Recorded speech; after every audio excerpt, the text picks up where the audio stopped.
بسم اللہ الرحمن الرحیم۔ جن جن لوگوں کو آج یہ نعمت ملی ہے، اللہ تبارک و تعالیٰ اس کو اپنے بارگاہ میں قبول فرمائے اور ان کو ان کے بزرگوں کے راستے پہ چلنے کی توفیق عطا فرمائے، اور اللہ تبارک و تعالیٰ ان سے دین کا کام لے اور سلسلے کی جو ان سے وابستگی ہوئی ہے شروع، اور اللہ تعالیٰ ان کو توفیق دے کہ یہ اپنے سلسلے کو آگے بڑھائیں اور سلسلے کی ترویج یہ کریں کام۔ اور یہ جو خلافت اور اجازت ہوتی ہے بیسیکلی یہ امانت ہے، اور جو امانت کا بوجھ اٹھاتا ہے اور اس کو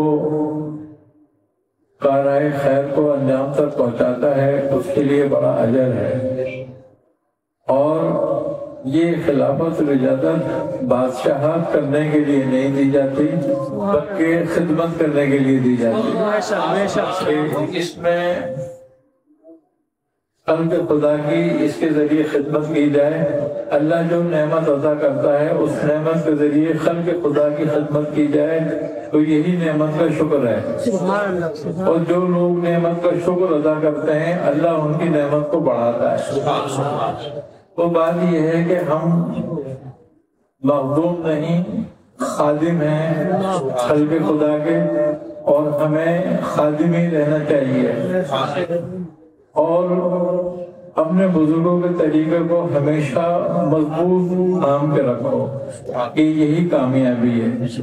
اللہ تعالی ہمیں اپنے کہے ہوئے عمل کرنے کی توفیق عطا فرمائے، اور تمام لوگوں کو ان چیز کی توفیق عطا فرمائے کہ وہ اپنے کام کو بخوبی انجام دیں۔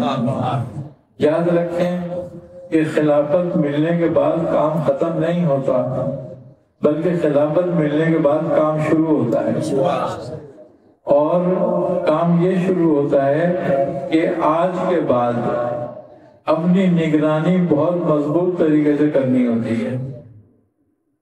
کیوں کہ جب تک آپ اپنا مواخذہ اور اپنی نگرانی نہیں کریں گے جب تک فائدہ کچھ نہیں ہوگا، تو لہٰذا بہتر یہ ہے کہ ہم دوسروں کے عیب اور دوسروں کی نگرانی کرنے کے بجائے جتنا ٹائم اس میں لگائیں اتنا ٹائم اپنی نگرانی اور اپنے عیب دور کرنے میں لگائیں۔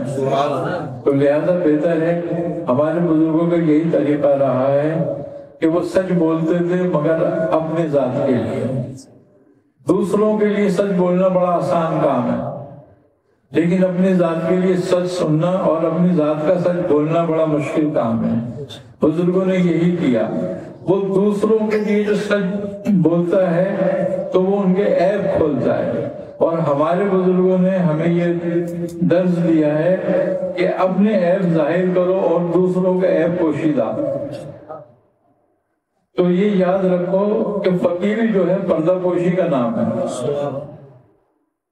اپنی اور لوگوں کی جتنی پردہ پوشی کرو اتنا اچھا ہے۔ دوسری بات، ذکر و اذکار پہ استقامت کرو۔ کیوں کہ ذکر جو ہے یہ رابطے کا ذریعہ ہے، اور یہی صلاۃ قائمہ ہے کہ جس نے اللہ سے اپنا رابطہ مضبوط کیا اس کے ذکر کے ساتھ وہ کامیاب ہوا۔